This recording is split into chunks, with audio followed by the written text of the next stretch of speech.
All right, let's talk about one of the biggest, and I mean biggest, shifts in the React world in a long, long time, React Server Components. Now, this isn't just some minor update. It's a whole new way of thinking about how we build for the web.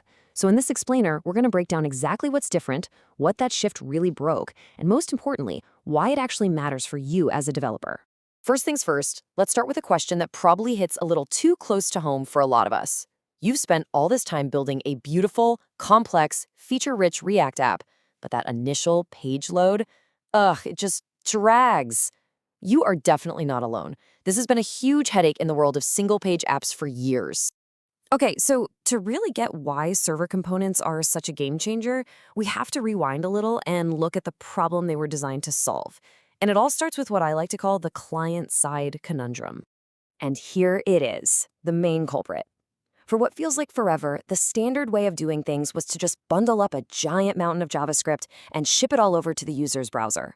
The browser then has to download it, parse it, execute it, all before it can even think about painting the page. And that right there is the source of that frustrating wait time.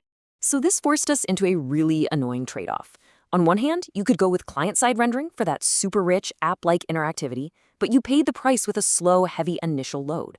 On the other hand, you could use traditional server-side rendering to get that fast first paint, but data fetching was often more complex, and you'd lose some of that smooth interactive feel.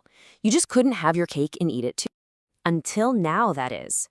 This is where React Server Components, or RSCs, walk onto the stage. And they're not here to offer compromise. They're here to introduce a completely new way of building apps for the web. So, what is a React Server Component at its heart? Well, the name pretty much says it all. It's a React component that lives, runs, and does its job entirely on the server. And here's the magic part. Its code, all its dependencies, that big markdown library or date formatter you installed, none of it ever gets sent to the user's browser. It stays on the server. I love this analogy because it makes it so clear. Think of a server component as a fully prepared meal from a fancy restaurant.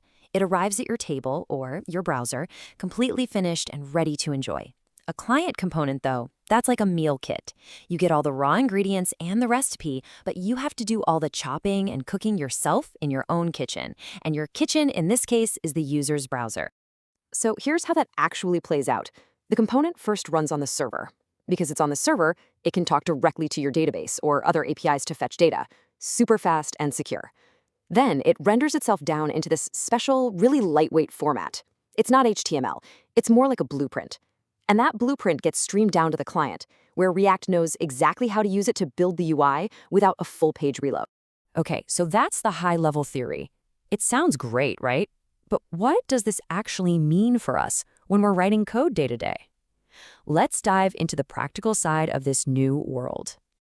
This little cheat sheet is your new best friend. Here are the key differences. Server components absolutely cannot have state or interactivity. That means no useState, no useEffect, no click handlers.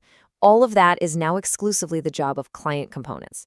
But server components get to do cool stuff like directly access server-side things like your database.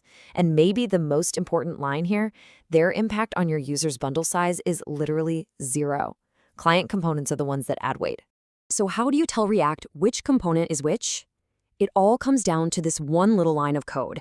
This string, use client. When you put this at the very top of a file, you're drawing a line in the sand. You're basically telling the build process, hey, everything in this file and anything it imports needs to be sent to the browser. This is client-side territory. And that one simple directive, use client, it creates this huge split in your app's architecture. So let's get right to it. What has fundamentally changed for us, the developers? Let's break it down into 3 key things. First, what changed? Data fetching is way, way simpler. You can just use async and await right inside your server components. It's amazing. Second, what broke? Our old mental model. The idea that all your React code runs in one place, the browser, is dead. And finally, what actually matters, the big payoff. You ship way, way less JavaScript to your users, and that means much faster websites. And I really want to hammer this point home. The toughest part of this whole shift isn't learning some new, complicated API. It's unlearning an old habit. You now have to actively ask yourself for every single component you write, where should this code run? Does it need to be on the server or does it need to be on the client? That mental shift is absolutely everything. So, if you only remember one single thing from this entire explainer, please let it be this next point. It's the most crucial part. And here it is, the new law of the land. In modern React frameworks like Next.js, every component you create is a server component by default. You now have to explicitly opt in to client-side interactivity by adding that use client directive. The entire model has been flipped completely upside down. We are now building server first, which leaves us with a pretty big thought-provoking question. We're moving away from a client-first world and into a server-first world, but we're doing it in a way that keeps all the rich interactivity that we love about React. This is more than an update. It's a fundamental reimagining of web architecture. So you have to wonder, are we watching the end of the client-side app as we've known it for the past decade? It's something to think about.